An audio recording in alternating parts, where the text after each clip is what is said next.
এটাই ছিল বিশ্বের সর্বপ্রথম ইন্টারন্যাশনাল রেসিডেন্সিয়াল ইউনিভার্সিটি, যার শিক্ষার টেকনিক, কোয়ালিটি, এমনকি নলেজও এখনো পর্যন্ত কেউ কপি করে উঠতে পারেনি। 16,000 কিলোমিটার ট্রাভেল করে চীনের পর্যটক শুধুমাত্র ভারতে এসেছিলেন এই ইউনিভার্সিটিতে পড়ার জন্য। এমনকি এখানকার সিকিউরিটি গার্ডসের নলেজও ছিল অসাধারণ। ইউনেস্কো এই বিশ্ববিদ্যালয়কে ওয়ার্ল্ড হেরিটেজ সাইটের তকমা অবধি দিয়েছে।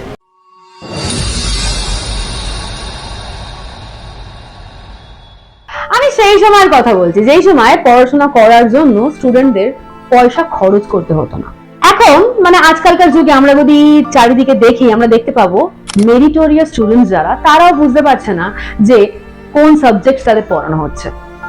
চতুর্দিকে তাকালে আমরা দেখতে পাবো পিএইচডি স্কলার্স হোল্ডার্সরাও চাকরির জন্য হাহাকার করছে। আমাদের চারপাশের সিস্টেমটা ঠিক এরকম, আমাদের এমন একটা শিক্ষায় শিক্ষিত করে তোলা হচ্ছে, এন্ড অফ দ্য ডেতে আমরা সবাই দাস বা স্লেভে পরিণত হচ্ছি। মনে করুন, আমাদের ঘরে এসে কেউ আমাদেরই লুট করে নিয়ে যাচ্ছে, আর তারপর আমাদেরকেই তারা চাকরি দিচ্ছেন, আর আমাদের টাকা দিয়েই আমাদের স্যালারি দিচ্ছেন। ব্যাপারটা ঠিক এরকম। আপনি যদি এই মুহূর্তে গুগল সার্চ করেন, আপনি দেখতে পাবেন top 50 universities of the world এর মধ্যে কোথাও ভারতের নাম নেই। অক্সফোর্ড ইউনিভার্সিটির নাম আমরা সবাই জানি, সব বয়সের ছেলেমেয়েরাই জানে, কিন্তু এই বিশ্ববিদ্যালয়, যেটা অক্সফোর্ডেরও 500 বছর আগে প্রতিষ্ঠা করা হয়েছিল, সেই সম্পর্কে আমরা ভারতীয়রা এখনো পর্যন্ত ভালোভাবে জেনে উঠতে পারিনি। আমি কথা বলছি নালন্দা ইউনিভার্সিটি নিয়ে। নালন্দা শব্দের অর্থ কি? এই নালন্দা শব্দটা 3টে শব্দের সংমিশ্রণে তৈরি হয়েছে, না, অলম এবং দা। এর অর্থ কি? এর অর্থ হলো দ্য গিভার অফ নলেজ, অথবা জ্ঞান দানের উৎস। বিহারের রাজধানী পাটনা থেকে 90 কিলোমিটার দূরে এই ইউনিভার্সিটি প্রতিষ্ঠিত হয়েছিল গুপ্ত যুগে, গুপ্ত সম্রাটদের আমলে। সেই সময় এটাই ছিল ভারতীয়দের কাছে জ্ঞান ভান্ডারের একমাত্র উৎস। আবার অন্যদিকে এই ইউনিভার্সিটি গ্লোবাল ইনসিকিউরিটিজ এর কারণ হয়ে উঠেছিল। কেন এমনটা হলো?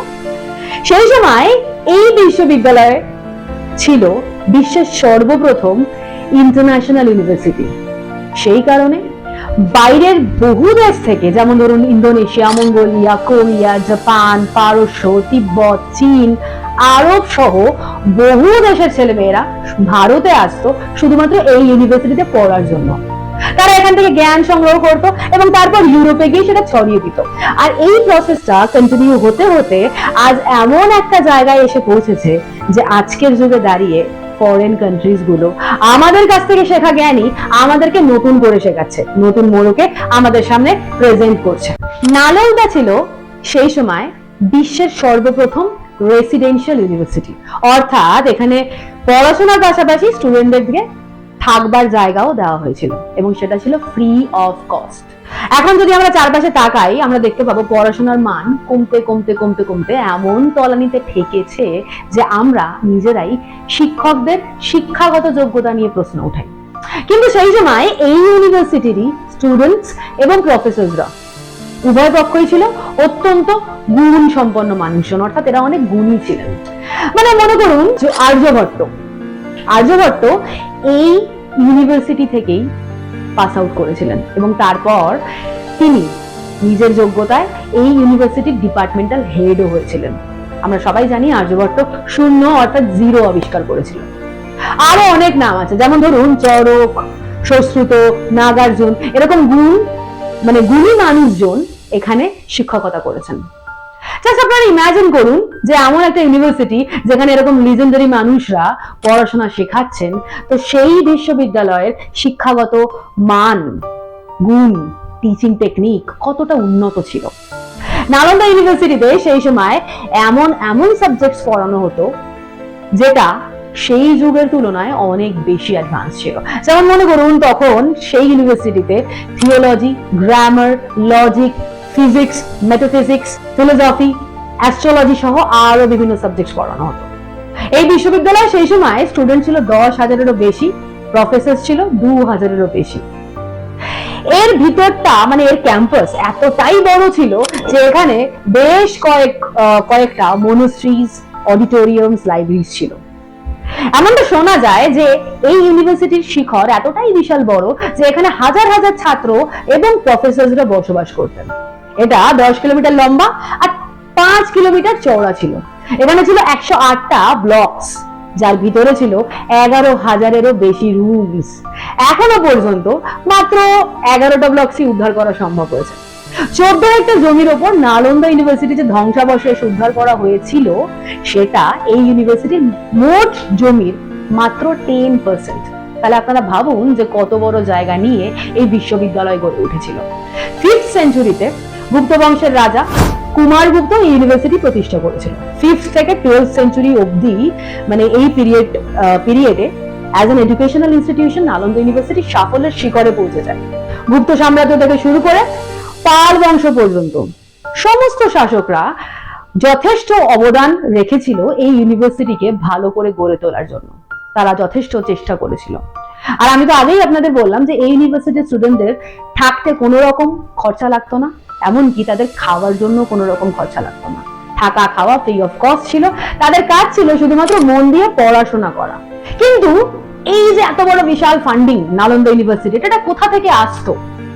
সেই সময় এই বিশ্ববিদ্যালয়ের আশেপাশে যে 100টা গ্রাম ছিল, সেই গ্রাম থেকে ট্যাক্সের যে টাকা কালেক্ট করা হতো, সেটাই এই বিশ্ববিদ্যালয়ের ফান্ডিং এর কাজে ব্যবহার করা হতো। কারণ সেই সময় শাসকরা মনে করতেন যে বিদ্যাই হলো একমাত্র মুক্তির পথ। বিদ্যান সর্বত্র পূজ্যতে। 8th সেঞ্চুরিতে নালন্দা ইউনিভার্সিটি প্রথমবারের মতো গ্লোবাল এক্সপোজার পেয়েছিল। কারণ 16,000 কিলোমিটার ট্রাভেল করে চীনা পর্যটক হিউয়েনসাং ভারতে এসেছিলেন বৌদ্ধ গ্রন্থ এবং বিভিন্ন ধর্মগ্রন্থ সম্পর্কে জ্ঞান আহরণ করার জন্য। তিনি 4 বছর ভারতে ছিলেন। ভারতে থেকে তিনি কাশ্মীর থেকে লাদাখ, জলন্ধর থেকে মথুরা ট্রাভেল করেন। এছাড়াও তিনি বুদ্ধের জন্মস্থান লুম্বিনী, এছাড়াও কুশীনগর, সারনাথ, বোধগয়া সম্পূর্ণটাই ভ্রমণ করেছিলেন। তারপর সবশেষে তিনি এসে পৌঁছালেন এই নালন্দা বিশ্ববিদ্যালয়ে এবং তিনি লক্ষ্য করেছিলেন যে এখানকার যারা সিকিউরিটি গার্ডস আছেন তারাও অসামান্য গুণী লোকজন, তাদেরও নলেজ সাংঘাতিক। এখানে কোনো স্টুডেন্টকে ভর্তি হতে গেলে একটা কঠিন ইন্টারভিউ দিতে হতো। তার সাথে সাথে সংস্কৃত ভাষা এবং বৌদ্ধ ধর্মগ্রন্থ সম্পর্কে জ্ঞান থাকা অতি জরুরি ছিল। এই ইউনিভার্সিটিতে জ্ঞানের উৎস ছিল 3টে মেন লাইব্রেরি: রত্নদ্বারী, রত্নসাগর এবং রত্নরঞ্জক।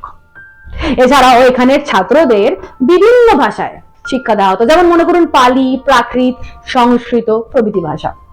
এখানে বাস্তুশাস্ত্রও পড়ানো হতো, যাতে বাড়ি তৈরি করার সময় সঠিক পদ্ধতি অনুসরণ করা সম্ভব হয়। নালন্দা ইউনিভার্সিটিতে ইউনানি এবং আয়ুর্বেদ শাস্ত্র সম্পর্কেও শিক্ষা দেওয়া হতো, কারণ তারা চাইতেন যে স্টুডেন্টরা ইকুয়ালি মেডিকেল সায়েন্সেও পারদর্শী হয়ে উঠুক। সেই সময় এই ইউনিভার্সিটি ছিল আমাদের ভারতীয়দের জ্ঞানের একমাত্র ভান্ডার, একমাত্র উৎস। কিন্তু হঠাৎই এই বিশ্ববিদ্যালয়ে একদিন আগুন লাগিয়ে দেওয়া হলো। এখানে থাকা শত শত মঙ্কসদের মাথা কেটে শরীর থেকে বাদ দিয়ে দেওয়া হয়েছিল। এমনকি এখানকার প্রচুর স্টুডেন্টস, প্রফেসরদের নির্মম ভাবে হত্যা করা হয়েছিল। এই ঘটনার সূত্রপাত হয়েছিল একটা চুরির ঘটনার মধ্যে দিয়ে। যখন হিউয়েনসাং ভারত থেকে চীনে রওনা দিচ্ছিলেন, তখন তিনি আমাদের 657টা বৌদ্ধ গ্রন্থ এবং 150টা বৌদ্ধ লিরিক্স 512টা বক্সের মধ্যে প্যাক করে নিয়ে গেছিলেন। যাওয়ার পথে সিন্ধু নদীতে ডুবতে ডুবতে তিনি কোনো রকমে বেঁচে গেছিলেন। সেই সময় বহু অমূল্য গ্রন্থ ওই জলের তলায় তলিয়ে গেছিল, কিন্তু কোনো রকমে তিনি নিজে প্রাণে বেঁচেছিলেন এবং বেশ কিছু বক্সেস সংগ্রহ করে দেশে ফিরতে পেরেছিলেন। আর তারপর তিনি আমাদের ওই বইগুলো থেকে জ্ঞান আহরণ করে চীন সহ সারা বিশ্বে ছড়িয়ে দিয়েছিলেন। যেমন মনে করুন মার্শাল আর্টস, যেটা সেই সময় আমাদের এই নালন্দা ইউনিভার্সিটিতে পড়ানো হতো, সেটাই পরবর্তীকালে চীন সহ গোটা বিশ্বে কুংফু, ক্যারাটে, নিনজা নামে বিখ্যাত হয়েছে। বাস্তুশাস্ত্র, যেটাও কিনা আমাদের এই বিশ্ববিদ্যালয়ে পড়ানো হতো, সেটা এখন সমগ্র বিশ্বের কাছে ফেংশুই নামে পরিচিত। এমনকি পারমাণবিক শক্তি থেকে শুরু করে ধনুষ বাণ চালানো, হিলিং, অ্যাকিউপ্রেশারের সম্পর্কিত জ্ঞানও তিনি আমাদের এই বই থেকে সংগ্রহ করেছিলেন এবং তারপর নিজের দেশ সহ গোটা বিশ্বে সেই নলেজ ছড়িয়ে দিয়েছিলেন। আজও এই সমস্ত জ্ঞান চীনে বিভিন্ন উপায়ে শেখানো হচ্ছে, কিন্তু এই এত পরিচিতি পাওয়ার পর নালন্দা ইউনিভার্সিটি অনেক বিখ্যাত হয়ে গেছিল, সেই কারণে পৃথিবীর আকর্ষণের কেন্দ্রবিন্দুতে চলে এসেছিল, যার জন্য বিভিন্ন দেশের শাসকরা এই বিশ্ববিদ্যালয়কে ধ্বংস করার জন্য উদ্যত হয়ে উঠেছিলেন। তাদের মধ্যে একজন ছিলেন মোহাম্মদ বিন বখতিয়ার খলজি।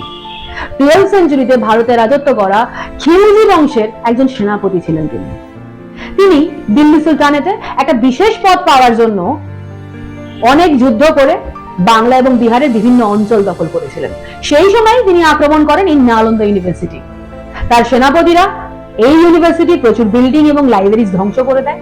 এখানে থাকা হাজার হাজার স্টুডেন্টস, প্রফেসর, এমনকি কর্মচারীদেরও নির্মম ভাবে হত্যা করেন তারা।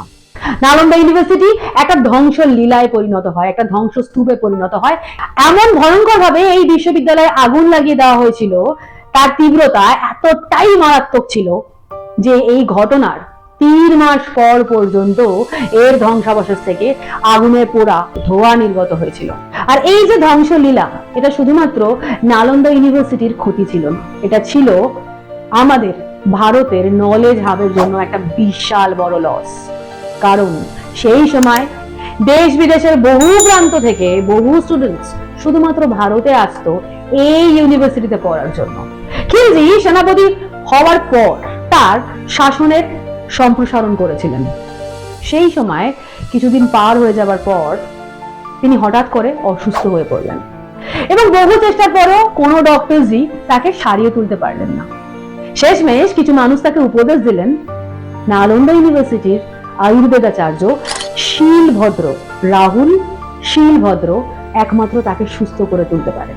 কিন্তু খিলজি ছিলেন মুসলিম শাসক, তিনি হিন্দুদের কাছ থেকে ট্রিটমেন্ট নিতে নারাজ ছিলেন। কিন্তু এরপর ভয়ঙ্কর ভাবে অসুস্থ হয়ে যাওয়ায় তিনি বাধ্য হয়েছিলেন রাহুল শ্রীভদ্রের দ্বারস্থ হতে। তিনি সডান তাকে জানিয়ে দিয়েছিলেন যে ওষুধ ছাড়া অন্য কোনো উপায় তাকে সুস্থ করে তুলতে হবে, তবেই তিনি রাহুল শ্রীভদ্রকে প্রকৃত চিকিৎসক বলে মানবেন। রাহুল শ্রীভদ্র তাকে একটি কোরআন দিয়েছিলেন আর বলেছিলেন যে তিনি যেন এই কোরআনের কিছু কিছু পৃষ্ঠা প্রতিদিন পড়েন। খিলজি পড়া শুরু করলেন কোরআন, আর কিছুদিনের মধ্যেই অদ্ভুত ভাবে তিনি সুস্থ হয়ে গেলেন। কিন্তু তার মনে সংশয় হলো যে কোরআন পড়ে মানুষ কি করে সুস্থ হতে পারে। আর এই প্রশ্নই যখন তিনি চিকিৎসকের কাছে জানতে চাইলেন, তখন রাহুল শ্রীভদ্র তাকে উত্তর দিয়েছিলেন যে তিনি বিশেষ উপায়ে কোরআনের প্রত্যেকটা পৃষ্ঠায় ওষুধ লাগিয়ে দিয়েছিলেন। আপনারা লক্ষ্য করবেন যে মোস্ট অফ দ্য পিপল, মানে আমরা টাকা গোনার সময় কিংবা বই পড়ার সময় হাতের সাহায্যে জিভের সালাইভাটাকে ইউজ করি লুব্রিকেশনের জন্য। খিলজিও তাই করেছিলেন, আর সেইভাবে ওই বইয়ের পৃষ্ঠায় লেগে থাকা ওষুধ জীবের মাধ্যমে তার শরীরে মিশে গেছিল, আর যার জন্য দ্রুতই আরোগ্য লাভ করেছিলেন খিলজি। আর রাহুল শ্রীভদ্র খুব ভালো করেই জানতেন যে খিলজি কোনো হিন্দু মানুষদের থেকে ট্রিটমেন্ট গ্রহণ করবে না, তাই জন্যই তিনি এই অসামান্য ট্রিটমেন্ট কৌশল ইউজ করেছিলেন সেই সময়। আর এই ঘটনা থেকে আমরা একটাই শিক্ষা পাই, জানেন তো, যে প্রকৃত জ্ঞান কিংবা চিকিৎসা কোন নির্দিষ্ট জাতি কিংবা ধর্মের মধ্যে কখনোই সীমাবদ্ধ থাকতে পারে না। এই ঘটনার ফলে খিলজির মনে একটা দারুণ অশান্তি সৃষ্টি হয়েছিল। তিনি ইনসিকিউরিটিজে, জেলাসিতে ভুগতে শুরু করেন, কারণ তিনি মনে করতে শুরু করেছিলেন যে ভারতীয়দের কাছে যে অমূল্য জ্ঞান, যে অভিনব চিকিৎসা পদ্ধতি রয়েছে, সেটা তার দেশের চিকিৎসকদের জানা নেই। আর সেই কারণেই তিনি এই ইউনিভার্সিটিকে ধ্বংস করতে উদ্যত হয়ে পড়েছিলেন। তার নির্দেশ মতো তার সেনারা এই ইউনিভার্সিটিতে আক্রমণ করে, এখানে আগুন লাগিয়ে দেয়, এখানকার হাজার হাজার ছাত্রদের, প্রফেসরদের, এমনকি কর্মীদেরও নির্মমভাবে হত্যা করেছিল। এই ইউনিভার্সিটি, যেটা ছিল আমাদের জ্ঞানের ঐতিহ্য, যেটা ছিল আমাদের জ্ঞান ভান্ডার, তা চিরতরে নষ্ট হয়ে গেল। নালন্দা ইউনিভার্সিটি পরিণত হয়েছিল কেবলমাত্র একটা ধ্বংসস্তূপে। 12শো শতাব্দী থেকে 19শো শতাব্দী পর্যন্ত নালন্দার ধ্বংসস্তূপ সম্পর্কে আমরা কেউই খুব একটা জানতে পারিনি। এই ইউনিভার্সিটি সম্পর্কে আমরা ভালোভাবে বিশদে জানতে পারি হিউয়েন-সাংয়ের লেখা বই সিইউ কি পড়ে, যেখানে তিনি নালন্দা ইউনিভার্সিটি সম্পর্কে বিস্তারিত বর্ণনা দিয়েছেন। এই বইটি আজও অক্সফোর্ড ইউনিভার্সিটিতে সংরক্ষিত আছে। 19শো শতাব্দীতে আর্কিওলজিক্যাল সার্ভে নালন্দার খোঁজ খবর শুরু করেছিল এবং এখনো পর্যন্ত বেশ কিছু ধ্বংসাবশেষ উদ্ধার করা হয়েছে, কিন্তু পুরোটা এখনো উদ্ধার করা সম্ভব হয়নি। ইউনেস্কো নালন্দা ইউনিভার্সিটিকে ওয়ার্ল্ড হেরিটেজ সাইটের তকমা দিয়েছে। এমনকি আমাদের ভারত সরকার বিভিন্ন পদক্ষেপ গ্রহণ করেছে নালন্দা ইউনিভার্সিটির পুরনো ঐতিহ্যকে ফিরিয়ে আনার জন্য। তার মধ্যে উল্লেখযোগ্য একটি পদক্ষেপ হলো আমাদের প্রধানমন্ত্রী নরেন্দ্র মোদী 19শে জুন 2024-এ এই বিশ্ববিদ্যালয়কে রিকনস্ট্রাক্ট করে নতুন করে তৈরি করার অ্যানাউন্সমেন্ট দিয়েছেন। আর তার এই অসামান্য ডিসিশনকে সাপোর্ট করে Bangladesh, Bhutan, Portugal, Singapore, New Zealand সহ 17টা দেশের অ্যাম্বাসেডর এই ঐতিহাসিক ইনঅগুরেশনের মুহূর্তকে নিজের চোখে দেখার জন্য, এই মুহূর্তে সাক্ষী থাকার জন্য সেখানে উপস্থিত হয়েছিলেন। আমরা সবাই আশা রাখবো যে এই নালন্দা ইউনিভার্সিটি যাতে আবারও স্বমহিমায় ফিরে আসে, আবারও যেন ভারতবর্ষের চারদিক জ্ঞানের আলোয় ঝলমল করে ওঠে। আরো একবার আমরা সকল ভারতবাসীরা যেন বলে উঠতে পারি, but India thinks today, the nation will think tomorrow. আমি আশা করি আপনারা সকলেই আমার সাথে একমত হবেন। জানাবেন আরো যদি অভিনব কোনো তথ্য জানা থাকে আপনাদের এই নালন্দা ইউনিভার্সিটি সম্পর্কে। আমাদের চ্যানেলটা সাবস্ক্রাইব করবেন, বেল আইকনটাও প্রেস করে দেবেন, লাইক করে আমাদের পাশে থাকবেন। সকলে ভালো থাকবেন আপনারা। আবার আসবো আরো নতুন কোনো বিষয় নিয়ে অন্য একটা নতুন এপিসোডে।